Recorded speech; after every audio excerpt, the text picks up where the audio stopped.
ASEAN cup খেলবে কিনা বাংলাদেশ এই সিদ্ধান্ত এখনো ফিফাকে জানায়নি বাফুফে। ইসি মিটিং শেষেই হবে সিদ্ধান্ত।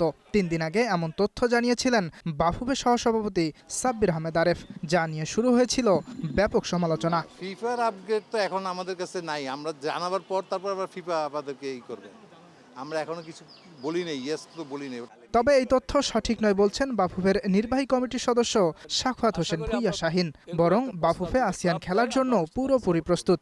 মিটিংয়ের পরেই নাকি ফিফাকে জানানো হবে, হ্যাঁ বা না, এখন পর্যন্ত? আচ্ছা, সাব্বির ভাই পলাশ ভাই আসলে উনি কি বলছে এটা বিষয় না, যেহেতু আমাদের প্রেসিডেন্ট অলরেডি এটা ডিক্লেয়ার করছে আমরা আসিয়ানের জন্য প্রিপারেশন নিচ্ছি, আমরা খেলবো। অবশ্যই ফিফার কিছু কন্ডিশন থাকতে পারে, সে সব ফিল আপ করে আমাদের বাফুফে সব পাঠিয়ে দিছে ফিফাতে। আমাদের কোচ ওকে, আমাদের ম্যানেজমেন্ট ওকে, বাফুফে ওকে, এবং আমরা ফিফার তো আপনি জানেন একটু সময় লাগে, যেহেতু আমরা পাঠাইছি গত সপ্তাহ। আশা করি 2-1 দিনের ভিতরে আমরা রেজাল্ট পেয়ে যাবে।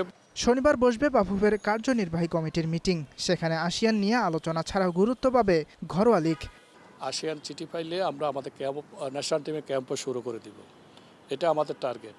আর কোনো কারণে যদি চিঠি আসতে দেরি হয় তাহলে হয়তো আমরা ক্লাবগুলো ফেডারেশন ক্যাম্প দিয়ে আগে শুরু করে দিব, তারপর হয়তো ন্যাশনাল টিম ক্যাম্প শুরু করবে। চলতি মাসেই বাংলাদেশ অনূর্ধ্ব 20 দল খেলতে যাবে এশিয়ান কাপ কোয়ালিফায়ারের ম্যাচ।